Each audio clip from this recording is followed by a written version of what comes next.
Hello YouTube, and welcome to the garage, which is where we're going to build the next project.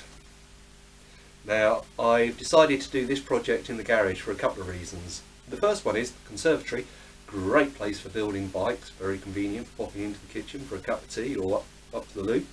The two might be related actually, but the only downside with it is you could only really record during daylight hours, and of course if it rains or the winds get up or anything like that, it's just too noisy to record in that. So it did actually cause quite a lot of delays in filming the project by doing it in the conservatory.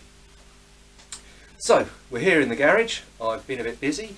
As you can see, I've put some insulation on the inside of the garage door.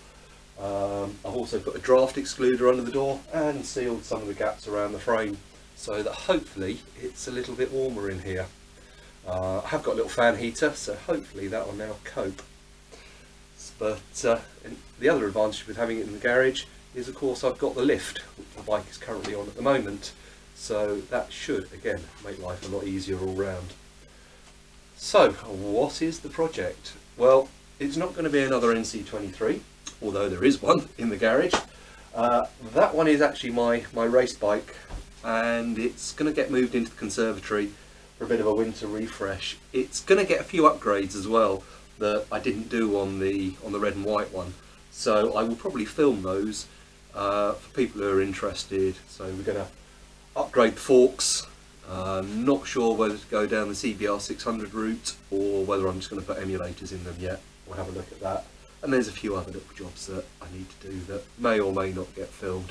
So there will still be some NC23 content on the channel, but it's not going to be the main focus. The main focus is going to be this. So let me just move you around a bit. Okay, so here it is, time for the big reveal. Like I said, it's not going to be another NC23, although it's still a 400. It is quite closely related to the NC23, insofar as it is another Honda. Yep. I'm going to be building a CB1. Now, before you all switch off and lose interest, I'm not going to just restore it. This is probably the fourth, might even be the fifth one that I've done. And unlike the previous ones that have all been standard, this one's going to get a few upgrades, and I'll talk about those a bit later on as we walk around the bike and have a good look at it. So, why a CB1? Well, to be honest, I need another CB1 like I need another hole in the head. I've got one outside that I use as my everyday run around, and I've probably got enough parts to build another 3 stashed away in one of the sheds. So I should have got on with those. But this one came up reasonably locally, and it belonged to a really nice guy called Phil, and he had a bit of an issue with it in that he had a blowing exhaust. So he took the actual exhaust off, and in doing so, a couple of the studs sheared in the head. Now, that in itself is not a big problem, and I even first contacted him and said, look, if you want a hand, I'll have a go at that for you.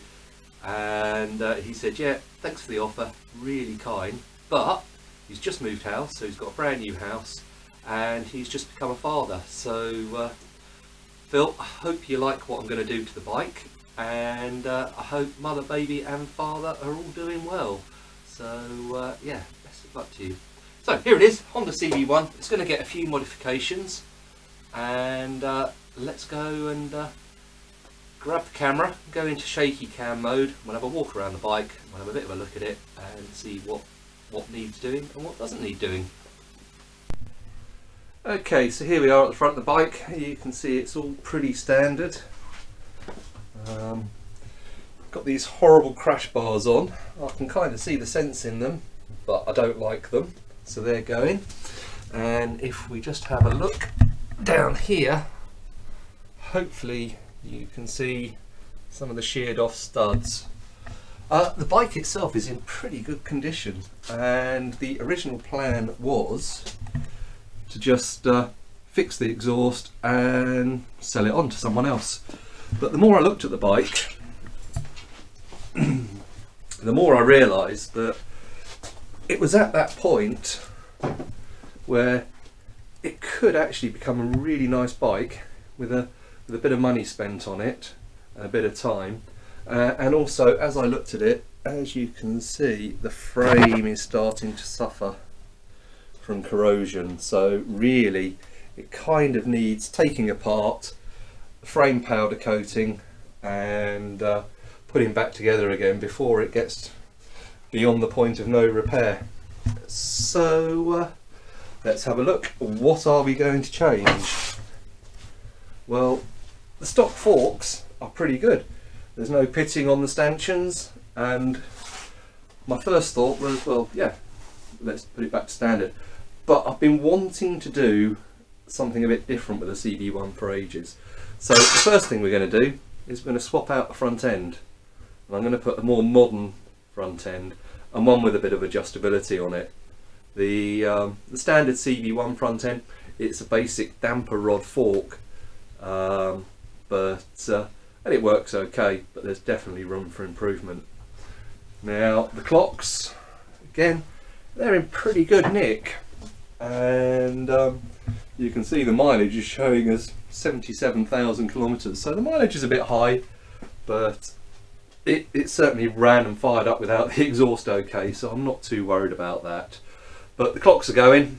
They are going to go in my spares pile, along with everything else that I take off and don't use, and we're going to replace those with a little digital unit. The clip-ons, again, they're really clean and nice and straight, as is the master cylinder, but they're going. As part of the front end swap, I'm probably going to have to put handlebars on it.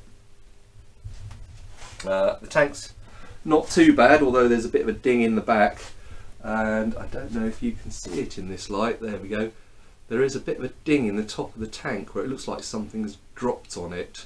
So I'm not going to do my own body work. I'm going to give this to a guy I know and see if he can salvage it. If not, I may have to dig out a spare tank. Unusually, we've still got the tank rubbers. They normally disappear quite quickly. The rear swing arm, that is all going to stay pretty standard. What is going to change, however, is the rear shock. So we're going to put an upgraded shock in the rear, something to match the front end. And I'm a bit undecided on the rear. I do like the shape of the CB1, and I do like the bodywork on it, but I'm kind of debating whether to put a different seat unit on or whether just to keep it as is. But yeah, have a quick look around the back. You can see the rear mudguardy bit has been cut down as usual, so it's missing the reflector, although that's been relocated. And yeah, chain and sprockets are all good, and it's not too bad underneath. Obviously, like so many CB1s, it's missing the centre stand. There was one that came with it, but I've no idea what bike it came off. It certainly isn't off a CB1. Yeah, they're definitely going. I don't like those at all.